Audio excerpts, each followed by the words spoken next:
আজিৰ দিনটোতে অসমবাসীৰ কাৰণে কেইটামান ভাল খবৰ আহি পৰিছে। বিশেষকৈ আপোনালোক যিসকল মহিলাই আপোনালোক যোনটো নেকি মহিলা উদ্যমিতা আঁচনি আপোনালোকে এপ্লাই কৰিছিলে, তো এপ্লাই কৰাৰ পাছত আপোনালোকে ইমান দিনে অপেক্ষা কৰি আছিলে যে চৰকাৰে আপোনালোকক সেই টকাটো কেতিয়া প্ৰদান কৰিব, কেতিয়া আপোনালোকে চৰকাৰৰ ফালৰ পৰা সেই টকাটো লাভ কৰিব। তো বৰ্তমান চৰকাৰৰ ফালৰ পৰা নতুনকৈ আপডেট আহিছে, নতুনকৈ ফাইনেল ডিচিশ্যন লোৱা হৈছে যে মহিলাসকলক কোনটো মাহত আপোনালোকৰ 10,000 টকাটো দিয়া হ'ব আৰু 10,000 টকাটো কোনসকলে লাভ কৰিব আৰু লাভ কৰিব হলে তো আপোনালোকে কি কি কৰিব লাগিব তাৰ ওপৰতো নতুনকৈ আপডেট আহিছে। তো আৰু বন্ধুসকল আপোনালোকক এইখিনিতে ক'ব বিচাৰিছো, আপোনালোকে যদি মোৰ চেনেলটো নতুনকৈ ভিজিট কৰিছে, মোৰ চেনেলটো লাইক কৰিব, পাৰিলে ছাবস্ক্ৰাইব কৰি থব। যেতিয়াই এনেধৰণৰ আসাম গভৰ্ণমেণ্টৰ স্কিমৰ খবৰবোৰ আহি থাকে তো প্ৰথমে বন্ধুসকল আপোনালোকে মোৰ ভিডিঅ'টো লাভ কৰিব পাৰিব।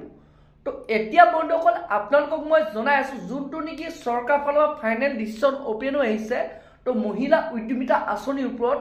তো আপোনালোকক যোনটো নেকি টকা আপোনালোকে ফেব্ৰুৱাৰী মাহত আপোনালোকক সেই টকাটো দিয়া হ'ব। তো ফেব্ৰুৱাৰী আপোনালোকে 10 তাৰিখৰ আগত অৰ্থাৎ আপোনালোকে 4-5 তাৰিখে তো মহিলা উদ্যমিতা আঁচনি আপোনালোক টকাটো লাভ কৰিব। তো এইটো এটা চৰকাৰৰ ফালৰ পৰা নতুনকৈ টুইট কৰিছে, নতুনকৈ আপডেট আহিছে। তো এতিয়া বন্ধুসকল মহিলা উদ্যমিতা আঁচনিৰ ওপৰত আৰু এটা নতুনকৈ আপডেট আহিছে, নতুনকৈ খবৰ আহিছে যে আপোনালোক কোনসকল মহিলাই আপোনালোকে টকাটো লাভ কৰিব, যোনটো নেকি মহিলা উদ্যমিতা আঁচনিৰ টকা। তো কোনসকল মহিলাই লাভ কৰিব আৰু সেই টকাটো লাভ কৰিব হলে তো আপোনালোকে কি কি আপোনালোকে কৰিব লাগিব। তো প্ৰথমে বন্ধুসকল যোনটো নেকি আপডেট আহিছে, আপোনাৰ যোনটো নেকি আধাৰ কাৰ্ডৰ লগত বেংক একাউণ্ট লিংক আছে নে নাই সেইটো প্ৰথম আপোনালোকে এবাৰ চেক কৰিব লাগিব। তো বন্ধুসকল আপোনালোকে জানে যে প্ৰত্যেক বছৰে আপোনালোকে যোনটো নেকি বেংকতে আপোনালোকে একাউণ্ট খুলি থৈছে তো বেংকৰ ফালৰ পৰা আপোনালোকে KYC কৰিবলগীয়া হয়। তো সকলোৱে কৰিব নালাগে, কিছুসকল লোকৰ আপোনালোকে বেংকৰ লগত আধাৰ কাৰ্ড আপোনালোকে বছৰে বছৰে কৰি থাকিবলগীয়া হয়। তো সেইটো কাৰণে বন্ধুসকল আপোনালোকে তাৰ আগত আপোনালোকে যোনটো নেকি ফেব্ৰুৱাৰী মাহৰ আগত আপোনালোকে এবাৰ তো আপোনালোকৰ আধাৰ কাৰ্ডৰ লগত বেংক একাউণ্ট লিংক আছে নাই আপোনালোকে এবাৰ চেক কৰিব। তো যদি আপোনালোকে লিংক নাই তো লগালগ আপোনালোকে বেংকৰ লগত আধাৰ কাৰ্ডটো লিংক কৰি ল'ব। তো কাৰণ চৰকাৰৰ ফালৰ পৰা নতুনকৈ আপডেট আহিছে, নতুনকৈ কৈছে যে যদি আপোনালোকে টকাটো লাভ কৰিবলৈ হয় আপোনাৰ লগত বেংক একাউণ্টটো আধাৰ কাৰ্ডৰ লগত লিংক থাকিবই লাগিব। তো এইটো এটা চৰকাৰৰ ফালৰ পৰা নতুনকৈ আপডেট আহিছে, নতুনকৈ ঘোষণা কৰিছে আৰু লগতে কৈছে যে আৰু যদি আপোনালোকৰ বেংকৰ লগত আপোনাৰ আধাৰ কাৰ্ড লিংক নাথাকে তো পাছত আপোনালোকে চৰকাৰক জগৰীয়া কৰিব নোৱাৰিব আৰু চৰকাৰ তাৰ পক্ষত দুখী নহয়। তো এইটো এটা চৰকাৰৰ ফালৰ পৰা নতুনকৈ আপডেট আহিছে। তো এতিয়া বন্ধুসকল আপোনালোকক মই নেক্সট খবৰটো জনাইছো যোনটো নেকি চৰকাৰৰ ফালৰ পৰা নতুনকৈ আপডেট আহিছে। তো সেইটো হৈছে ৰেচন কাৰ্ডৰ ওপৰত। তো যোনটো নেকি চৰকাৰৰ ফালৰ পৰা খবৰ আহিছে যে আপোনালোকৰ লগত যদি এখন ৰেচন কাৰ্ড আছে, আপোনালোকে যদি এতিয়ালৈকে চৰকাৰী ঘৰ লাভ কৰা নাই তো বন্ধুসকল আপোনালোকে 2025 চনত সেইসকল লোকে তো এটাকৈ চৰকাৰী ঘৰ লাভ কৰিব।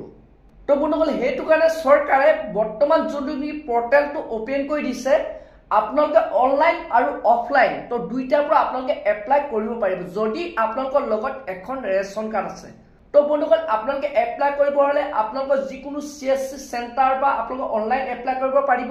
তো অনলাইন দোকানৰ পৰা যদি আপোনালোকে অফলাইন আবেদন কৰিব বিচাৰে আপোনালোকৰ পঞ্চায়তত গৈ আপোনালোকে সেই ফৰ্মবোৰ লাভ কৰিব পাৰিব। বৰ্তমান যোনবোৰ নেকি ফৰ্ম আৰু পৰ্টেল অপেন কৰা হৈছে তো আপোনালোকে পঞ্চায়তত গ'লে আপোনালোকে চৰকাৰী ঘৰ ফৰ্মখন আপোনালোকে লাভ কৰিব পাৰিব। আৰু লগতে চৰকাৰী ঘৰৰ ওপৰত আৰু এটা নতুনকৈ আপডেট আনিছে যে আপোনালোকে এইবাৰ যোনটো নেকি আপোনালোকৰ চৰকাৰী ঘৰত যোনটো নেকি টকা তো বৃদ্ধি কৰা হৈছে। তো আপোনালোকে এইবাৰ 2,70,000 পৰা আপোনালোকে 3 লাখ পৰ্যন্ত আপোনালোকে টকা লাভ কৰিব। তো এইবাৰ চৰকাৰে অলপ বাজেটটো বঢ়াই দিছে যোনটো নেকি চৰকাৰী ঘৰৰ ওপৰত। তো বন্ধুসকল আপোনালোক যিসকল লোকে এতিয়ালৈকে চৰকাৰী ঘৰ আপোনালোকে লাভ কৰা নাই তো বন্ধুসকল আপোনালোকৰ এইটো এটা সোণালী সুযোগ আহিছে। আপোনালোক লগালগ আপোনালোকৰ পঞ্চায়তত যাওক যদি আপোনালোকে অফলাইন আবেদন কৰিব বিচাৰে, যদি আপোনালোকে অনলাইন আবেদন কৰিব বিচাৰে আপোনালোকৰ যিকোনো ওচৰৰ CSC চেণ্টাৰত যাওক নহলেবা আপোনাৰ অনলাইনৰ দোকানত যাওক তো তাৰ পৰা আপোনালোকে আবেদন কৰিব পাৰিব। তো বন্ধুসকল এই দুটাই চৰকাৰৰ ফালৰ পৰা নতুনকৈ আপডেট আহিছে, নতুনকৈ খবৰ আহিছে।